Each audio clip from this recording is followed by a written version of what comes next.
nós temos aqui um momento dificílimo da história de Israel e a ação de 2 mulheres e 2 generais. A primeira mulher que esse capítulo fala é Débora, uma profetisa que era juíza. E quando Deus diz a Débora para que eles deviam ir para a guerra, ela chama Baraque. Baraque diz para ela: se você não for, eu não vou. Ela disse: eu vou, mas a vitória, a honra da investida será de uma mulher. E assim eles descem para a guerra. Por quê? Porque Jabim, que era o rei de Canaã, tinha um exército muito forte. A Bíblia diz que ele tinha 900 carros de ferro. E por 20 anos esse homem oprimia duramente os filhos de Israel. Então você pensa uma nação oprimida por 20 anos sob o punho de um inimigo da nação. Débora, então, clamou. Os filhos de Israel, a Bíblia diz, clamaram a Deus, e Deus levantou uma mulher. Levantou Débora, que chamou então Baraque para descerem para a luta.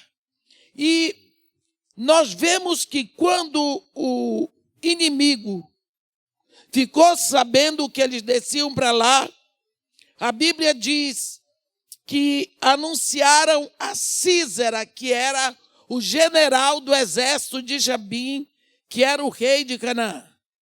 E Sísera, então, tomou todos os seus carros, 900 carros de ferro, e todo o povo estava com ele, e eles desceram para Harosete e Ragoim, para o ribeiro Quizon. Nós sabemos, Débora sabia que Deus ia dar vitória ao povo de Israel, mas Sísera confiava nos seus carros, no poderio do seu exército. E o rei confiava na grande perícia do general Sísera. Então eles desceram. Nós aqui vemos 2 forças opostas. Nós vemos uma infantaria despreparada, que era a infantaria de Israel, um povo que corria a pé. E nós vemos o outro com carros de ferro, 900 e cavalos. Então o povo de Jabim, rei de Canaã, tinha uma supremacia tremenda sobre Israel. Então eles desceram para lá despreocupados. Sísera colocou todos os seus carros à margem do rio Quizon. Todos. Era uma exposição para humilhar Israel. Mas Deus tinha dito para eles irem.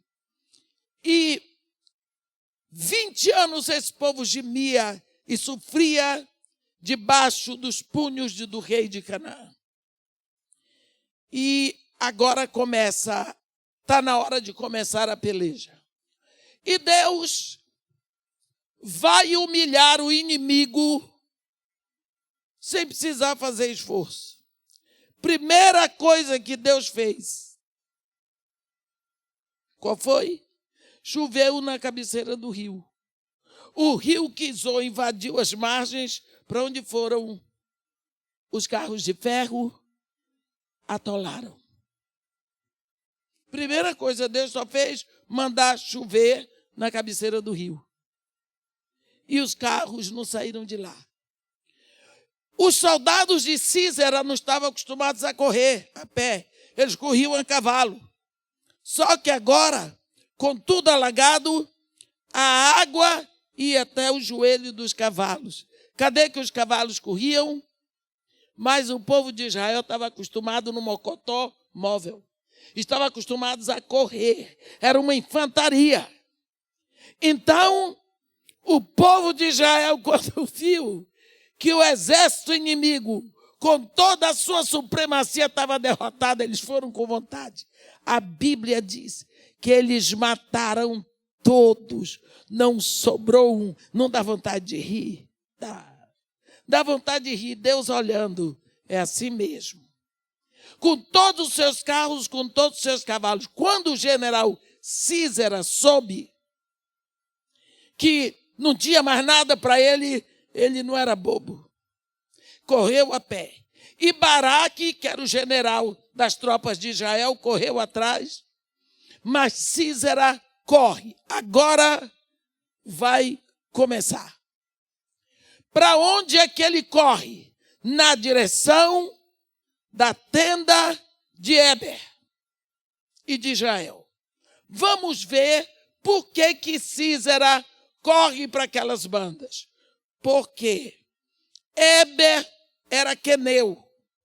Se vocês lembram, ele era descendente daquela família a qual pertencia a esposa de Moisés. Então, um dia, Moisés estava com todo o seu povo no deserto, e o cunhado dele, que era queneu, estava com eles, e o cunhado disse, lá você vê isso lá em Números 10, versículo 29, Robabe disse, eu vou voltar para minha casa, e Moisés diz para ele, não, fica conosco, porque tu conheces o deserto, tu és do deserto. E aí todo o bem que o Senhor fizer a nós faremos a ti. Então ele fez, houve uma promessa da parte de Moisés com Robabe, e por isso Israel então fica ligado aos queneus. Você depois vê isso em casa, quando você amanhã, depois do almoço, for ler Números capítulo 10. Por isso Israel tinha um débito de gratidão com os queneus. Agora, esse Éber, sabendo que Israel não podia fazer nada contra eles, ele era amigo do inimigo de Israel. O rei de Canaã, Jabim, que era inimigo e que oprimia Israel por 20 anos, era muito amigo de Éber. Por quê? Porque Éber pensava, vou ficar de bem com Jabim, porque Israel não pode fazer nada contra mim, que eles têm uma palavra de proteção, têm uma aliança. Então, por isso, Jabim oprimia o povo de Israel, e Éber era amigo de Jabim, e Jael, a esposa dele, não aguentava mais ver aquilo. Ela não aguentava ver aquele comportamento do marido. Mas ela era esposa dele. Então ela via as forças dos inimigos de Israel entrarem e saírem na tenda dela, e ela sem poder fazer nada porque o marido dela admitia. Então aquilo foi crescendo, essa rejeição pelo comportamento do marido dela foi crescendo. E quando chegou nessa época da guerra, Jael estava atenta a tudo que acontecia.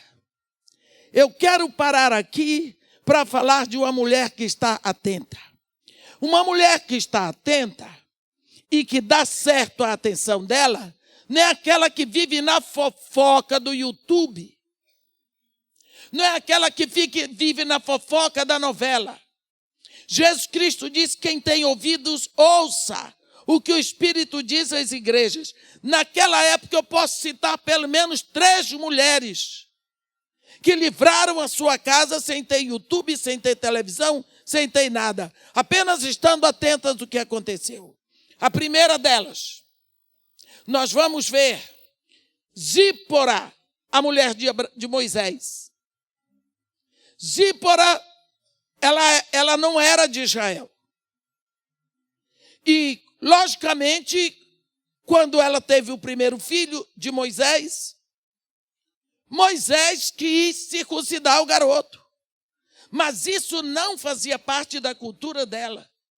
Pense você, ter seu filhinho, homem, o primeiro, no 8º dia, chegar alguém com uma pedra bem afiada para cortar o prepúcio do seu filho. Que isso? Isso não fazia parte da cultura de Zípora. ela não deixou Moisés circuncidar o filhinho dela. E Moisés, sabe aquele tipo de homem que faz o que a mulher quer? Não, tudo bem, Deus mandou, mas a mulher disse que não. Minha esposa disse não. E o menino ficou sem circuncidão. Agora Deus disse para ele, vai, está na hora de você ir para o Egito, para tirar o meu povo do Egito. Lá vai Moisés para o Egito, levando a mulher e o menino está incircunciso.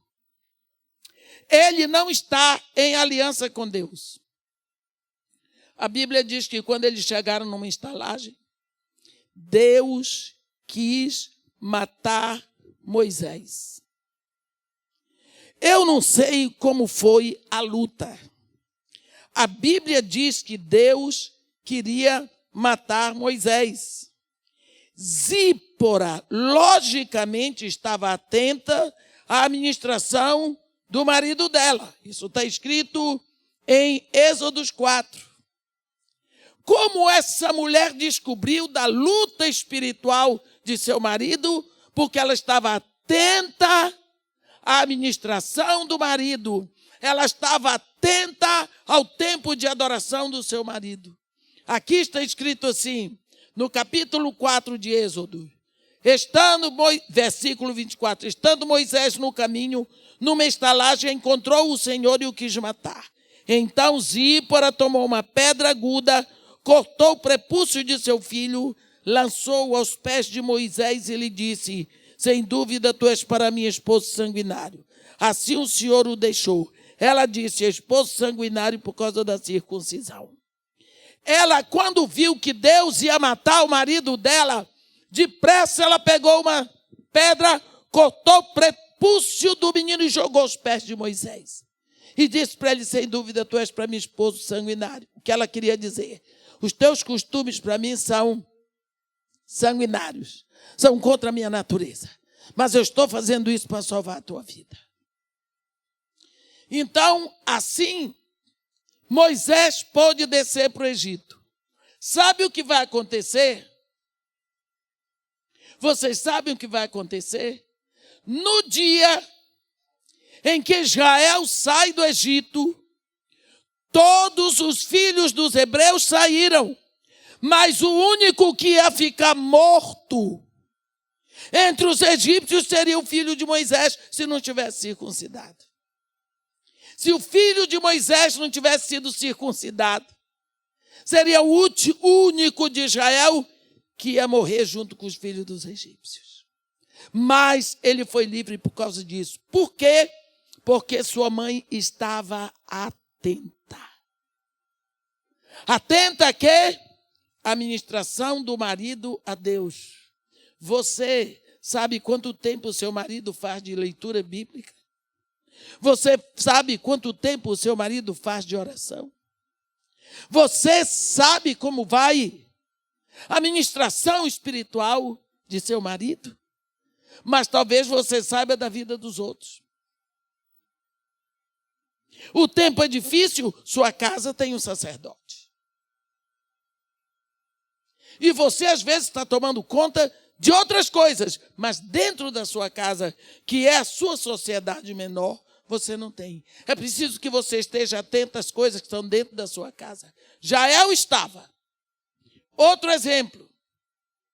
Falamos de Moisés, agora vamos falar de Abraão.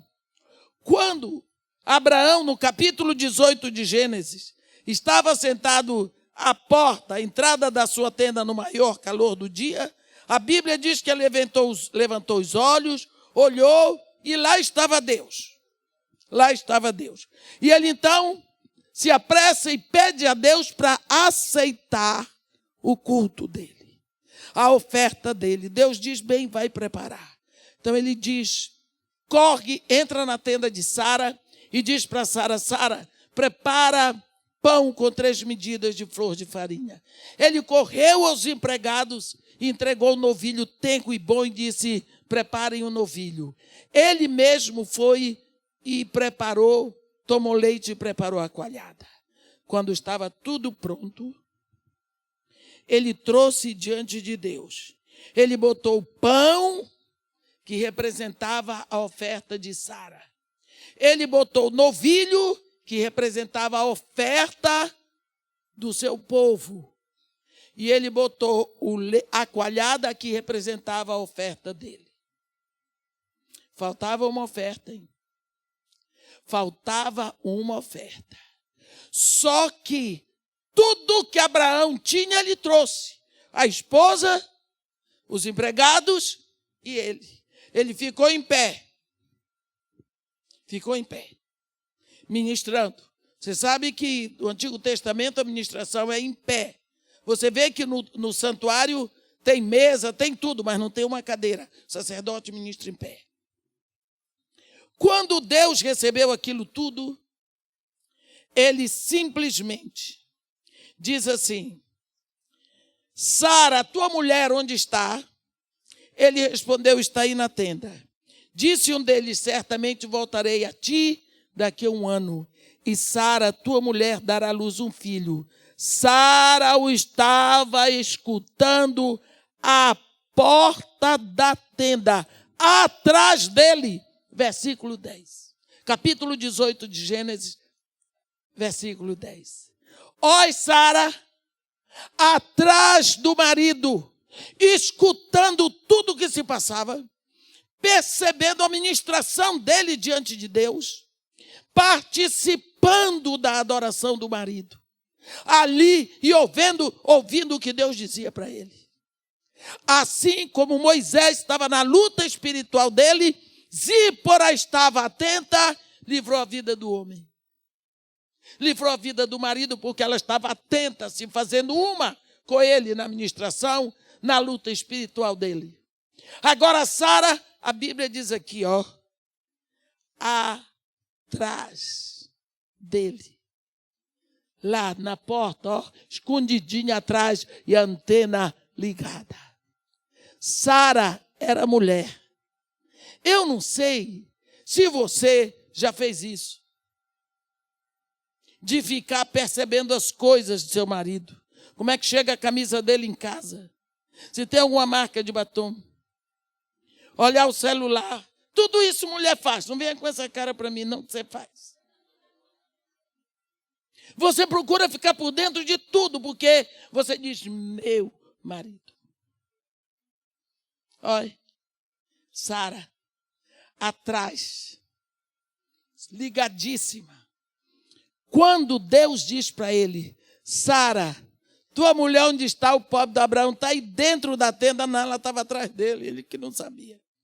E Deus olhando para a cara dele: certamente daqui a 1 ano eu voltarei a ti, e Sara, tua mulher, terá tido um filho. O que é que Deus estava dizendo para ele? Abraão, tu trouxeste diante de mim tudo o que tu tens, a oferta de Sara, tua mulher, a oferta dos teus empregados, a tua oferta, mas tu não trouxeste a oferta da descendência, porque eu não te dei uma descendência. De hoje a 1 ano eu voltarei a ti, e a oferta da tua descendência estará aqui, porque Sara terá tido um filho. Abraão veio diante de Deus com tudo o que tinha, e Deus supriu o que ele não tinha. Esse é o valor de um marido que ministra diante de Deus. É que Deus supre a necessidade da sua casa.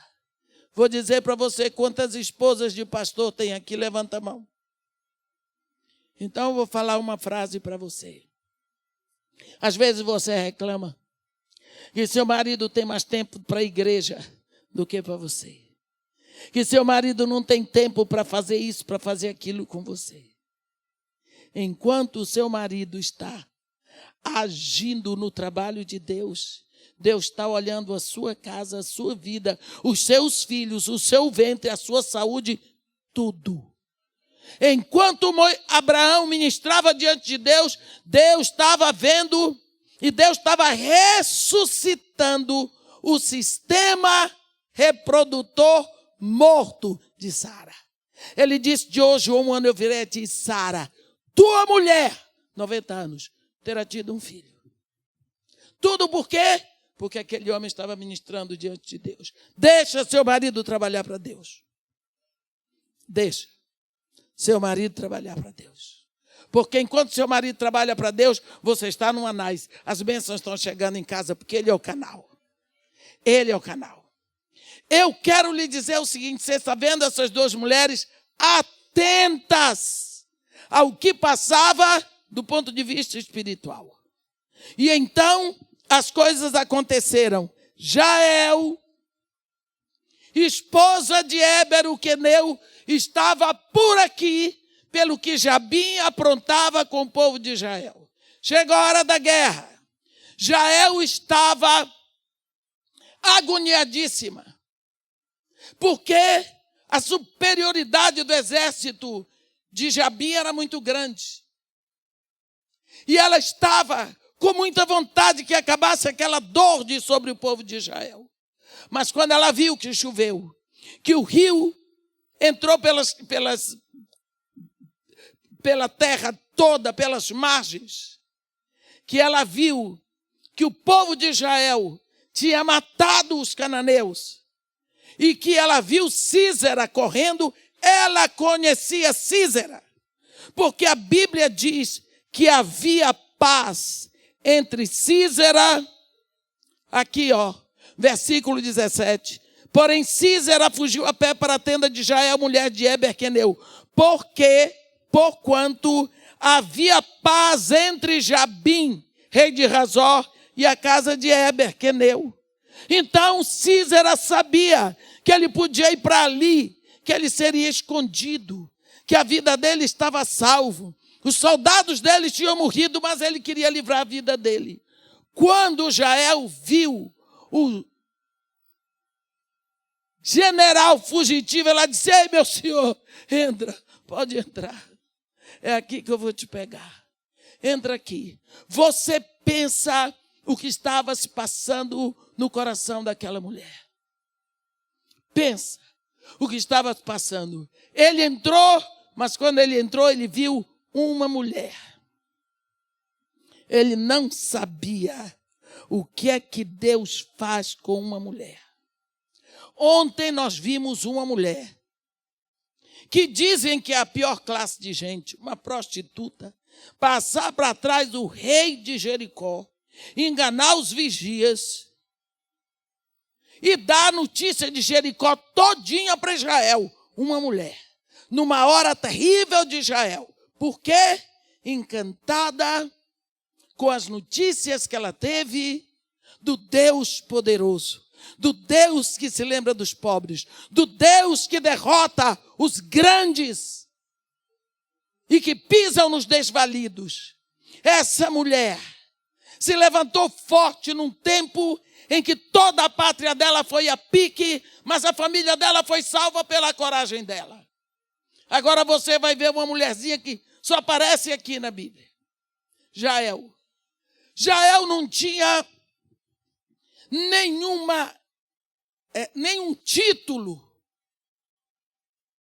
Mas ela disse para ele: pode entrar na minha tenda. Eu fico impressionada. Deus usa mulheres assim. Sabe por quê? Porque os homens não dão a mínima para elas. Ele entrou na casa dela dando ordens. Sísera entrou na tenda dela. Entra, Senhor meu. Só mulher faz isso. E Deus sabe. Entra na minha tenda. Não temas. Isso é coisa de mulher. Só a mulher que faz isso, e Deus sabe. Então ele usa a mulher assim, com esse seu jeitinho, sabe? E ele entrou na tenda dela, e ela pôs sobre ele uma coberta. E ele disse para ela: olha, dá-me, peço-te, de beber um pouco d'água, porque tenho sede. O que foi que ele pediu? Água. Ela abriu um odre de leite, deu-lhe de beber e o cobriu. Ela, por acaso, deu água? Por quê? Deixa eu contar para vocês. Água é boas-vindas. Sem leite a pessoa vive, sem água não vive, não. Se ela desse água, ela estava recebendo bem. Ela não estava a fim de receber bem. Deixa eu contar para vocês uma coisa. Lá no Iraque, onde eu morei, calor terrível. E toda loja que você vai, se for uma loja melhor, eles lhe recebem com uma bandeja e um copo d'água. Se a loja for mais pobre, eles trazem um copo, uma jarra d'água, e eles botam a água e você bebe, mas não joga fora o resto. Forem 3 pessoas, eles vão acrescentando água para beber. Se for uma loja bem pobre, tem uma espécie de pote na porta com o que eles chamam de púquero, que é tipo uma concha. A pessoa vai lá, enche de água, bebe e o resto bota lá. Ninguém morre por causa disso. Porque a água significa boas-vindas. Eu não sei se vocês lembram de uma vez que Jesus Cristo chegou na casa de um fariseu.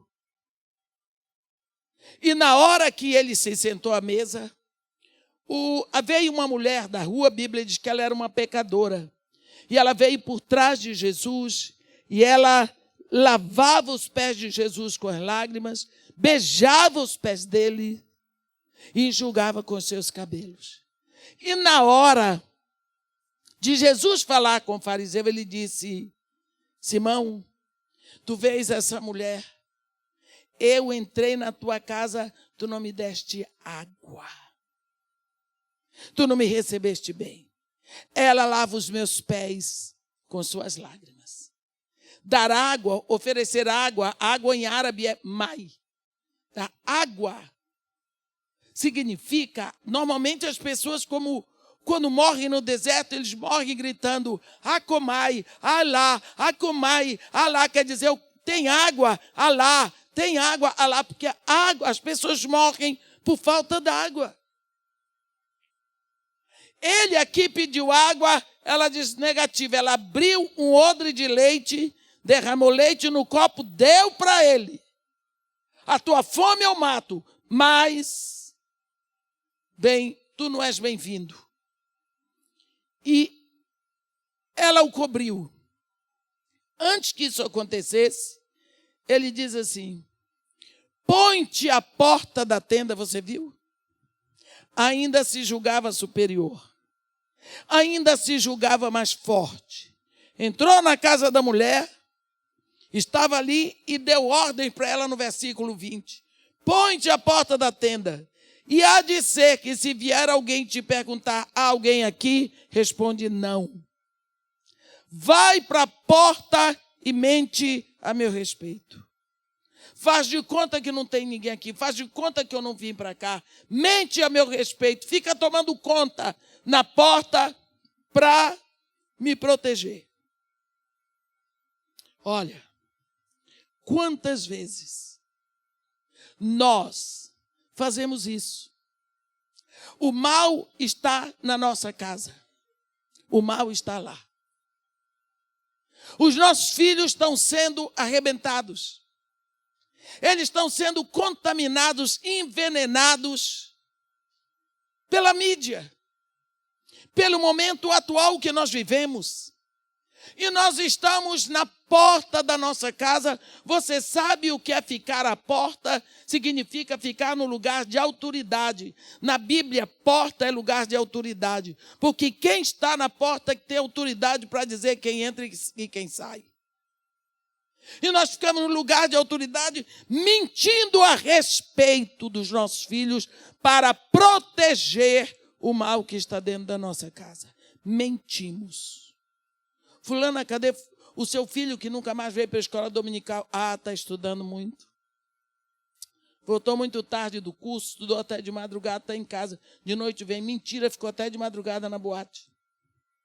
Ou então já disse para a mãe que não ia para a igreja. A mãe está mentindo para acoitar o mal que entrou na casa dela. Foi isso que Císera, o inimigo do povo de Deus, mandou ela fazer. Fica na porta e mente ao meu respeito. Se alguém te perguntar, diz que não tem ninguém aqui. Quantas vezes nós mentimos a respeito dos nossos filhos, a respeito da nossa família e mantemos o mal dentro da nossa casa? Ela não disse nada, olhou para a cara dele. Eu acho bonita essa mulher.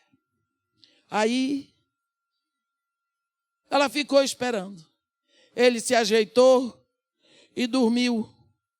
Ela esperou, talvez quando ele estivesse roncando. Eu não sei se ela teve essa paciência. A Bíblia diz que ela tomou uma estaca da tenda, versículo 21. Você sabe como era a tenda naquela época? A tenda eram 3 paus. E botava um pano por cima. Ali era a tenda. Se ela tirasse uma estaca, acabou a tenda. A Bíblia diz que ela tirou uma estaca da tenda. Significa que ela derrubou aquela casa. E ela pegou essa estaca, ela foi de mansinho, mediu o cabeção do general e foi com tudo, uma só. Porque ali não podia errar. Ela teve todo o cuidado e fincou. Mas ela foi com tanta força, Jael foi com tanta gana. A revolta que ela tinha daquilo, a dor que ela tinha no peito, pelo que eles faziam com o povo de Israel, foi tanta que varou a fronte dele e espetou no chão. Ela espetou ela espetou o general no espeto. Depois que ela viu que ele estava espetado no chão pela cabeça, aí ela foi para a porta. Chegou lá, vitoriosa, não teve choro. Ela viu que vinha Baraque, o general de Israel. E ele vinha na perseguição de Sísera. Então Jael foi ao encontro dele dando a boa nova.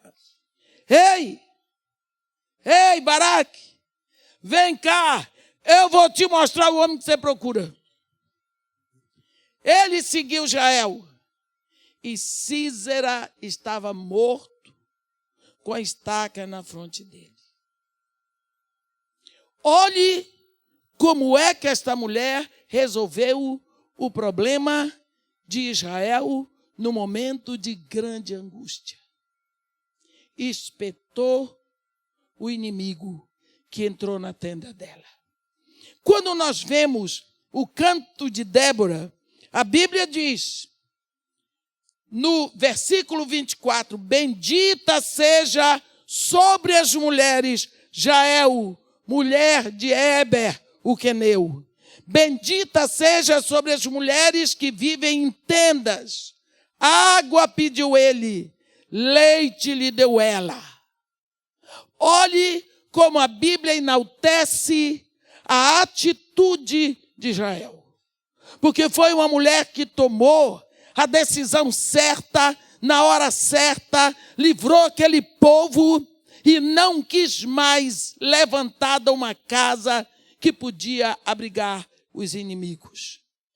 Quantas vezes o inimigo da nossa família está sendo bem recebido em casa? Quantas vezes? Tem uma mulher na Bíblia, lá em Mateus 15, a Bíblia diz que ela era, algumas Bíblias dizem que ela era Cirofenícia. A partir do versículo 21. Ela era Cirofenícia. Outras traduções dizem que ela era cananeia. Outras traduções dizem que ela era de descendência grega. Mas uma coisa é certa, se era cananeia, Cirofenícia ou descendência grega, o fato é que ela não era uma israelita. Ela não era uma mulher que seguia a lei de Moisés. Essa mulher, a Bíblia diz que Jesus foi para os lados do Tiro e Sidom, que eram portos marítimos que ficavam distantes de Israel 26 quilômetros, distante da fronteira de Israel com o Líbano. Enquanto eles estão ali andando, Jesus e seus discípulos, a Bíblia diz que vem uma mulher. A mulher entra em cena, deixa eu dizer para vocês. Todas as vezes que vocês estiverem lendo a Bíblia, se entrar em cena uma mulher, para tudo. Para tudo, que a mulher vai roubar a cena. Desde o início da Bíblia até o final. A mulher rouba a cena. Jesus está aqui com seus discípulos, andando. Entra em cena uma mulher. Acabou, só vai dar a mulher agora. A mulher rouba a cena. Entra em cena essa mulher, a Bíblia diz que ela vinha clamando. Você sabe o que é uma mulher clamando atrás dos homens? A mulher abriu o bocão. A mulher gritava. A mulher clamava para todo mundo ouvir. O que é que ela clamava? Senhor, filho de Davi, tem misericórdia de mim. Minha filha está horrivelmente endemoniada. Eu fico impressionada com essa mulher. Como é que esta mulher sabia o nível de luta espiritual de sua filha? Ela sabia que o problema da filha dela tinha a ver com demônio. E hoje nós não sabemos. Você encontra uma população na igreja completamente ignorante a respeito da luta espiritual. Nós precisamos saber que na nossa luta contra as forças demoníacas, nós temos 3 níveis. Nós temos a obsessão demoníaca, a opressão demoníaca e a possessão demoníaca.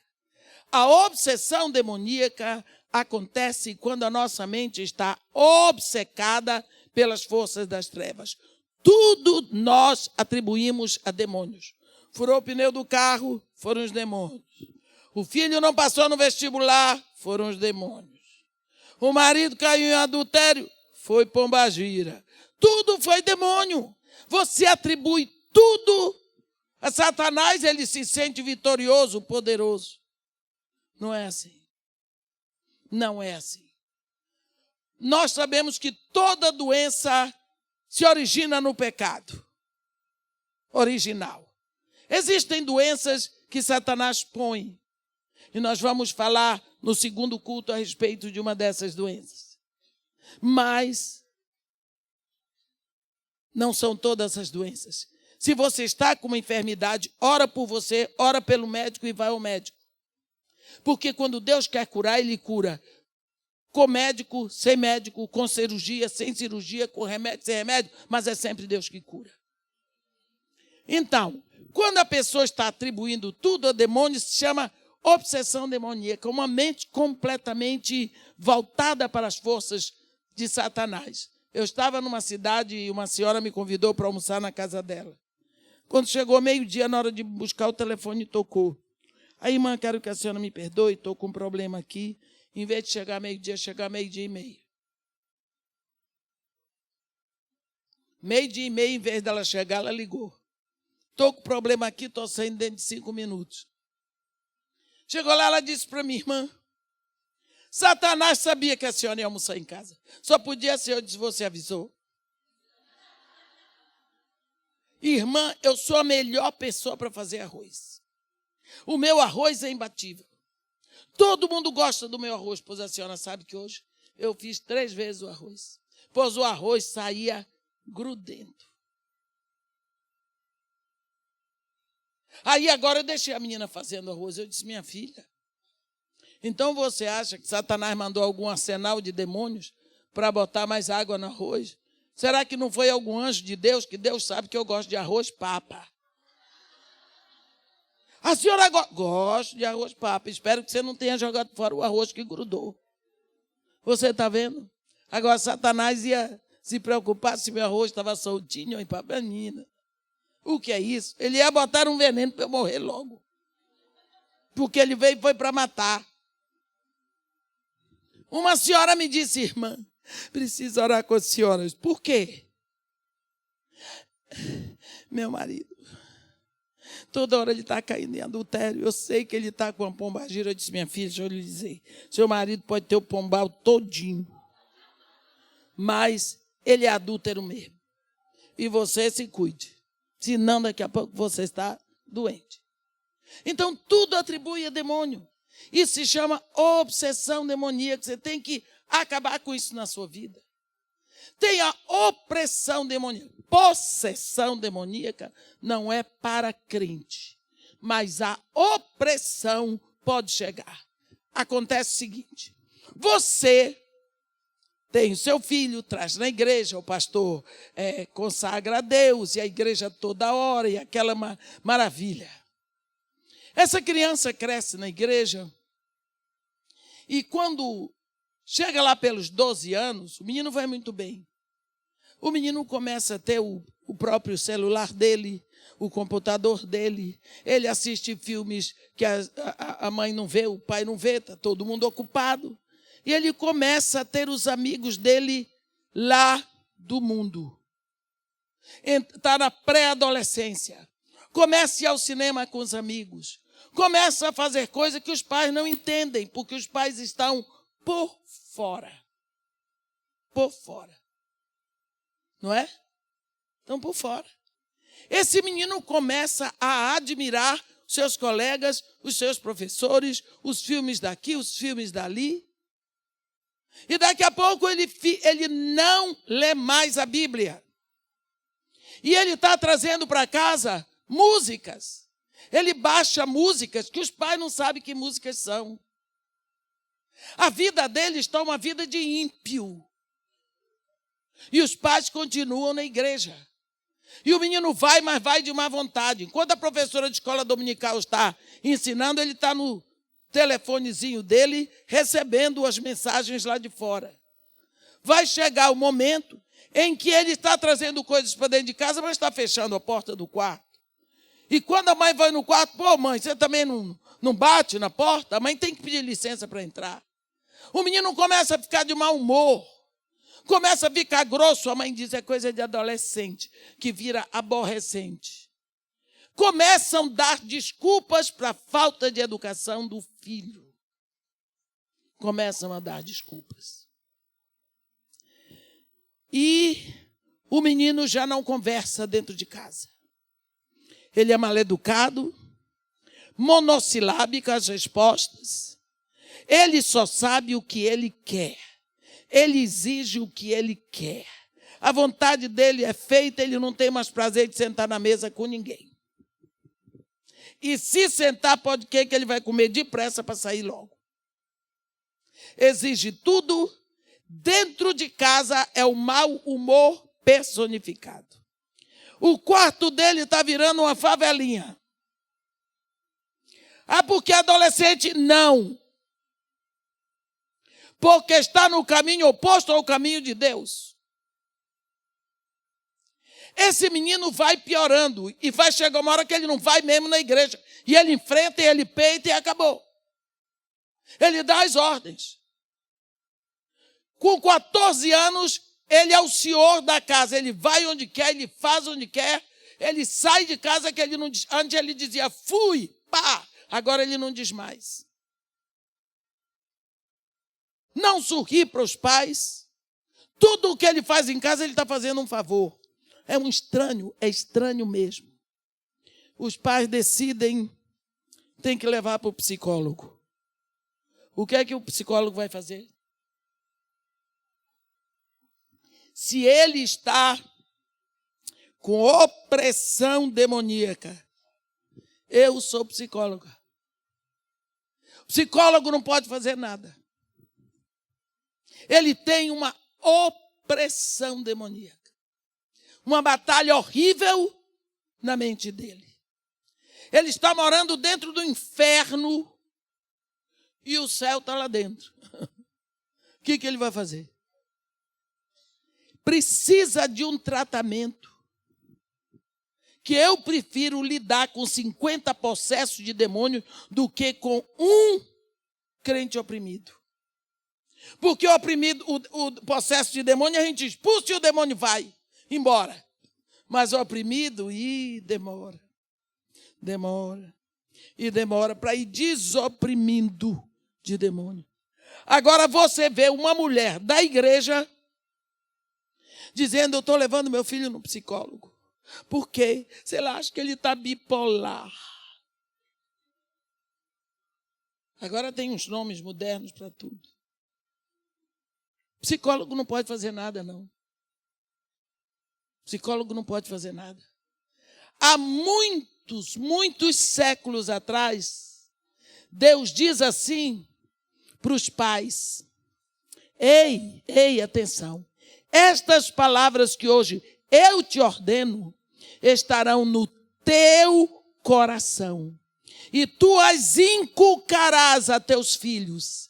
E delas falarás, não é pensarás, não. Falarás, assentado na tua casa e andando pelo caminho, e ao deitar-te e ao levantar-te. Dentro da tua casa. É isso que você está fazendo dentro da sua casa? Ou Císera está lá muito bem acomodado? O inimigo está dentro da sua casa, da sua tenda. E você está dando água e servindo na bandeja. Porque a palavra de Deus é a espada do Espírito. Quando você fala esta palavra, no reino do Espírito tem uma conotação de libertação fora do comum. Mas nós esquecemos que Deus disse para fazer isso. Obrigamos nossos filhos a tomar vacina, a estudar, a tudo, mas não obrigamos a orar. Porque essa é a última palavra que você diz, a última coisa que seus filhos ouvem de você à noite é a palavra de Deus. Deus diz que é para fazer assim. A primeira palavra que eles ouvem de você de manhã é a palavra de Deus. Deus disse que deve ser, mas não fazemos. Quando você senta na sua casa, você fala a palavra de Deus. Deus diz que é. Por que Deus diz isso? Para que a tua casa e os teus filhos estejam protegidos. Casa. É tempo de guerra, minhas irmãs. Jesus Cristo, em Lucas 15, ele conta de uma mulher que tinha 10 dracmas. Dracmas são valores, porque dracma é moeda, moeda é dinheiro. Aquela mulher era vigilante. E quando, apesar de ser vigilante, uma dracma se perdeu. E quando ela notou que uma dracma, um valor, tinha desaparecido, ela correu e pegou o quê? Uma candeia. Para quê? Se uma moeda se perder na sua casa, você vai atrás de acender a luz? Ela foi porque ela disse: para que um valor tenha se perdido dentro da minha casa, a escuridão está aqui. E quando ela acendeu a candeia, ela viu que tinha lixo, aí ela pegou a vassoura e não era para voar. Hein? Para restaurar. A Bíblia de Jesus Cristo diz que essa mulher procurou diligentemente até encontrá-la. E quando ela encontrou, ela reuniu as amigas e as vizinhas dizendo: alegrai-vos comigo, porque eu achei a dracma que eu havia perdido. Quantas vezes os valores que nós estabelecemos para a nossa família, eles estão se dissipando. Nós não sabemos qual foi o valor que desapareceu naquela casa, se foi o valor do respeito, da honra, da verdade, da integridade, o valor da pureza, não sabemos qual foi, mas um tinha desaparecido. Essa mulher se empenhou. Quanto lixo entrou naquela casa e encobriu aquele valor? Quanto lixo tem entrado na sua casa, minha irmã? Através da mídia, através das músicas, através dos livros que seus filhos têm que ler. Hein? Quanto lixo tem entrado? Quanto? Nós precisamos estar atentos, porque o lixo entra, seus filhos trazem lixo da escola. Seus filhos aprendem lixo com os colegas. Seus filhos ouvem lixo dos professores. E em casa, você se empenha pelo reino de Deus. É um momento de muita guerra, de muita batalha tempos difíceis. Você tem que ser, acima de tudo, forte, fortalecida no Senhor, atenta, contando os valores, vigiando para ver o que entra na sua casa. Jael estava atenta pela casa dela. Quando o mal entrou e mandou ela mentir para escondê-lo, ela disse: não, uma casa para acoitar o mal será derrubada. E ela derrubou a casa. Ela não quis mais uma casa para acoitar o inimigo do povo de Deus. Quantas vezes nós estamos acoitando a maledicência dentro da nossa casa? Quer ver uma coisa?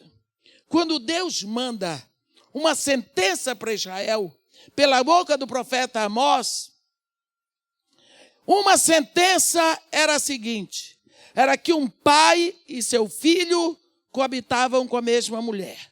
Você diz, mas que horror. Eu digo, hoje acontece isso. Um pai e o filho coabitam com a mesma jovem. Você senta, seu marido senta lá diante da televisão com o filho. E eles estão assistindo lá a novela. Aparece uma moça com corpo perfeito, que só aparecem moças do corpo perfeito. É uma covardia. Porque dentro de casa nenhum homem tem uma esposa com aquele corpo. Porque aquele corpo que aparece ali, ele já está maquiado, ele já está todo arrumado para atrair, para seduzir, para criar problema na família que está vendo. E qual é o homem que sentado olha aquele corpo e não diz: uau! Aí ele pensa na mulher dele, um tribufu, aí pensa naquele corpo, aí está ele e está o rapaz. Se eles são normais, aquele corpo fica ali na cabeça deles. Lembra de Davi? A ciência diz que tudo que chega à nossa mente passa pelos órgãos dos sentidos. A Bíblia diz que na época em que todos os reis foram para a guerra, Davi mandou o exército dele com o general e ele ficou fazendo o que eu não sei. Aí depois do almoço estava Davi lá, palitando o dente, andando pelo pátio, de uma hora para outra. Uau! Ficou lá. Ele viu uma mulher tomando banho. Eu pensou de mim, o que aquela mulher fazia tomando banho? Eu disse, mas a culpa é da mulher. Ele viu e ficou olhando. Era Batseba. A mulher tomou banho, a mulher fez, a mulher aconteceu, a mulher saiu da água, a mulher se enxugou, a mulher se vestiu e foi para casa. E Davi estava ali. Quando a mulher foi para casa, Davi sentou, a mulher estava tomando banho na cabeça dele. A Davi deitou, a mulher estava se enxugando na cabeça dele. Davi fez tudo o que ele queria fazer com a mulher na cabeça dele. Não aguentou mais, mandou trazer a mulher, sabendo que era casada. E efetuou o que ele já tinha feito. Jesus Cristo disse que se um homem olhar para uma mulher e se tiver desejo por ela, ele já pecou. Agora, seu marido e seu filho olham para a mesma mulher. Todos dois vão se inflamar pela mesma mulher. Não é o mesmo pecado que Deus condenou por boca do profeta Amós? É. Por quê? Aquilo está dentro da sua casa.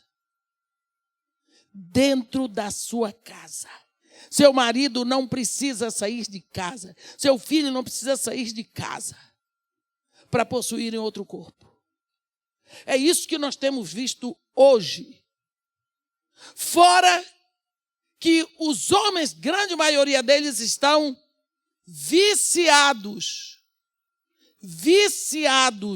em sexo pela internet. Vocês não sabem quantas mulheres choram comigo por causa disso. Mulheres. por causa do tal da imoralidade sexual pela internet. Mas o que isso tudo entra nas nossas casas? Na mesma forma que Císera entrou na casa de Jael e ficou lá. E diz que eu não estou aqui, ninguém precisa saber que eu estou aqui. De preferência que ninguém saiba. De preferência que ninguém saiba que seu filho está na imoralidade sexual, que ele está trazendo revista de mulher pelada, que o computador dele está cheio de imoralidade, de preferência que ninguém saiba. E você vai fazer o quê? Jael matou, Jael acabou, Jael fez o que ela tinha que fazer e se acabou. Eu não sei o que foi feito do casamento dela daí em diante. Eu não sei como o Heber ficou casado com a mulher que matou o general. Mas ela fez o que tinha que fazer. O que é que nós, no momento em que os nossos filhos estão sendo tragados pelo mundo, em que os perigos entraram, em que a nossa ética familiar parece completamente arruinada, em que nós somos ridicularizados quando falamos contra a imoralidade, nessa época de perigo, em que nós queremos ensinar os valores eternos da família, nós somos ridicularizados o que nós estamos fazendo dentro da nossa casa, porque na escola nós não podemos fazer, educar os colegas dos nossos filhos nós não podemos, mas e o que estamos fazendo dentro de casa? Será que nós estamos dificultando pelo menos essas coisas? Aquela mulher, aquela de lá de Mateus 15, pelo menos ela sabia. Minha filha está horrivelmente endemoniada. Ela estava dizendo para Jesus, eu já fiz tudo o que eu podia, mas o nível de batalha espiritual é muito alto, eu preciso do Senhor.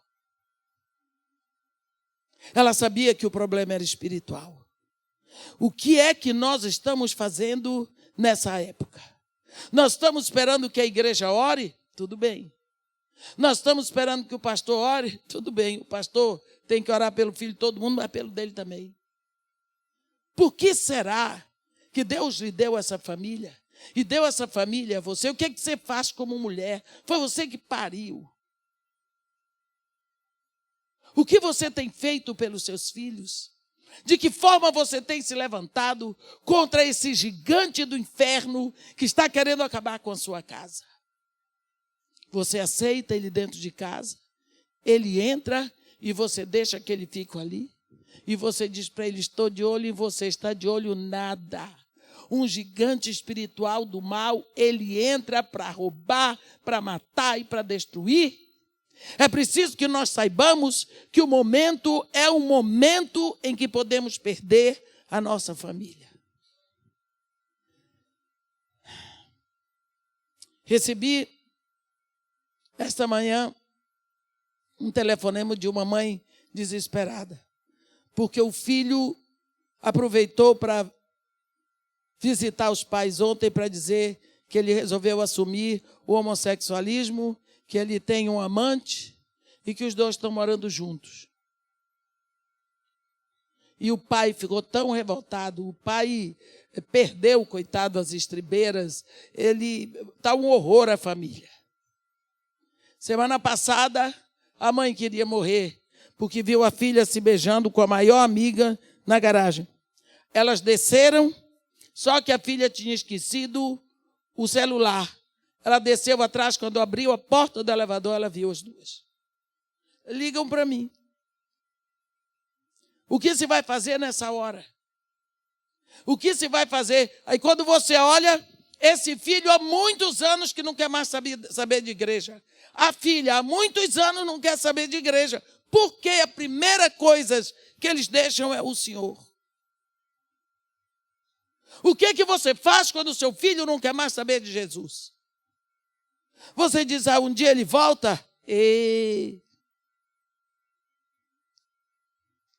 A guerra é sua.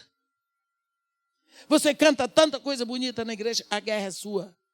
Pare de comer. Pare de fazer tudo e vá guerrear. Vá guerrear. A casa é sua, a família é sua, o ventre é seu. foi a você que Deus deu. A batalha é sua. Deus quer fazer alguma coisa, mas botou você visível. Você é a boca de Deus naquela casa. Você é a presença de Deus naquela casa. Irmã, não posso interferir. Então, para que você serve? Para que você serve? Se não é para interferir.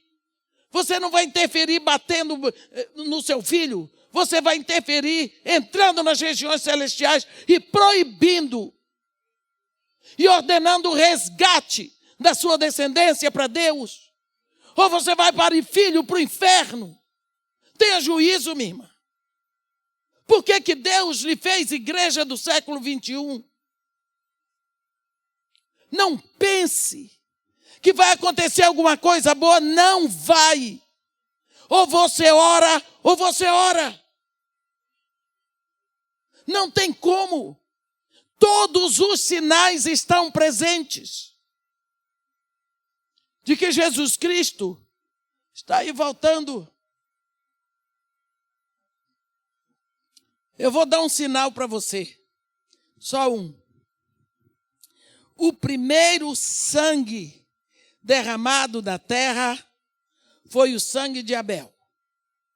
Abel foi um mártir. Tá bom? Tá entendendo? Quem não entender, levanta a mão para mim. Que eu repito tudo. Desculpa, pastores, eu repito. Então, digamos que o Jardim do Éden é aqui. Vou botar aqui. O Jardim do Éden é aqui. Aqui no Jardim do Éden, houve o primeiro martírio. Porque Abel teve a vida ceifada porque ele agradou a Deus. Ele foi morto porque agradou a Deus. Então, ele foi assassinado, o sangue dele jorrou aqui. Daqui em diante, você sabe que o Jardim do Éden fica ali no sul do Iraque. Extremo sul do Iraque, fronteira com o Kuwait. Lá onde é a Caldeia. De lá da Caldeia, Deus, além de Adão, Eva, Matusalém, toda essa gente boa, Deus chamou Noé. Noé é de lá. Ali, depois do dilúvio, nesse mesmo lugar, surge a tribo de Sem, filho mais velho de Noé. E ali, um dia, Deus chama Abraão. Abraão é iraquiano. Deus sai de lá e diz para ele, você vem. Abraão sai de lá, vai para a Palestina, vai para o Egito e volta até que um dia, chegando em Canaã, que Deus leva, começa tudo, ali é derramado o sangue de um descendente de Abraão, semita, que é Jesus. Outro mártir. Jesus é descendente de Abraão, porque é semita e Abraão era semita. Abraão era iraquiano, então Jesus está na descendência do Iraque. Agora você vai ver as coisas virem acontecendo, pensa no sangue. Aqui nós estamos de volta no Iraque. Lá no norte do Iraque, é fundado um estado só para matar crente, só para matar cristão. Ali, exatamente onde era a Torre de Babel, que é a Torre Espiral de Samara. Eu estive lá muitos anos atrás. Aqui está sendo derramado sangue de filho de Deus. Muito fácil encontrar cristão aqui, porque aqui é do lado de Nínive. E Nínive é a antiga Nínive, hoje se chama Mossul, porque a grande maioria de cristãos está ali, mas são cristãos ortodoxos, da igreja ortodoxa grega. Eles dominam aquilo ali. Então é fácil matar cristãos ali.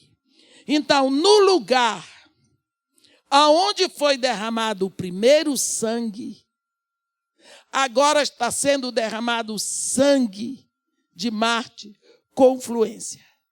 O número de conversões é incalculável. Jesus Cristo está levantando uma igreja maravilhosa no Oriente Médio. Não se preocupe, porque Jesus não é perdedor. Ele disse, eu edificarei a minha igreja, e as portas do inferno não prevalecerão contra ela. Então você pode sossegar. O que você deve fazer é entrar nessa onda, porque ele vai fazer. E ele está fazendo. Por que eu estou dizendo isso? Porque quando o Cordeiro abriu o 5º selo, no capítulo 5, ele toma o livro. No capítulo 6, ele começa a abrir os selos. E quando ele abre o 5º selo, é o selo dos mártires. A Bíblia diz, quando o Cordeiro abriu o 5º selo, vi debaixo do altar as almas daqueles que tinham sido mortos por causa da palavra de Deus e por causa do testemunho que sustentavam. Clamaram em grande voz, dizendo, até quando, ó soberano Senhor santo e verdadeiro, não julgas nem vingas o nosso sangue dos que habitam sobre a terra? Então foi dada a eles uma vestidura branca, e lhes disseram que repousassem ainda por pouco tempo, até que também se completasse o número dos que haveriam de morrer, dos seus irmãos e conservos, que seriam mortos do mesmo modo como eles foram. Então Deus tem um número de mártires para se completar. O caminho do sangue dos mártires já voltou para o princípio. Está se fechando. E Deus tem um número de mártires. Nunca houve em toda a história da igreja tantos mártires cristãos como nesses 18 anos do século 21. Portanto, o caminho do sangue está se fechando. Nós precisamos abrir os nossos olhos, que as coisas vão ficando muito difíceis. Nós somos as mulheres que precisamos ser fortes nesses tempos difíceis. Precisamos ser fortes, fortalecidas no Senhor, olhando a sua palavra, vigiando, tomando conta e sendo fortes. Dentro da minha casa, malandragem do inferno pode até entrar, mas não fica, aqui ela se acaba. Foi isso que Jael fez. E ela é cantada no Cântico de Débora como uma mulher bendita entre todas as mulheres que vivem em tendas. Entre todas as beduínas, a Bíblia diz, bendita seja sobre as mulheres Jael, mulher de Éber, o queneu. Bendita seja sobre as mulheres que vivem em tendas. Água pediu ele, leite lhe deu ela. Ela não deu boas-vindas ao inimigo dentro da sua casa. Ela deixou ele entrar para ela acabar com ele. Ela desfez a sua casa para não abrigar o inimigo da sua família. O que você tem feito com o mal que o mundo tem mandado para dentro da sua casa, na mente dos seus filhos, para a sua família, e você diz, é porque são a época moderna. Será que Deus não sabia a época que ele estava lhe botando aqui? Ele sabia. Mas ele lhe botou aqui, não foi para você ser mais um entre os filhos do diabo. Ele quer que você seja uma filha dele, a criar filhos para a glória dele. Se você pode se levantar como filha de Deus, para lutar espiritualmente pela sua família, contra as forças do inferno que estão assediando sua casa. É para isso que ele lhe botou aqui. Você tem que ser forte no Senhor, fortalecida nele e saber que o propósito dele é o mesmo propósito que ele tinha em Israel. Quando ele disse para Débora, chama Baraque, ele sabia que uma mulher ia trazer a vitória. A Bíblia diz, muito claro aqui, e cada vez assim Deus, naquele dia, humilhou a Jabim, rei de Canaã, diante dos filhos de Israel. Por quê? Porque através de uma mulher, ele encontrou uma mulher que dentro da casa dela, ela exterminou o general do inferno que arrebentava com o povo dele. Deus quer que você se levante para arrebentar o mal que está dentro da sua casa, pronto para desfazer com sua família. Amém? Que seja você essa mulher forte, guerreira, corajosa, dentro da sua casa, na sua cidade, na sua igreja. Que Deus nos abençoe e nos guarde. Que faça resplandecer o seu rosto sobre nós e tenha misericórdia de todos nós. Amém.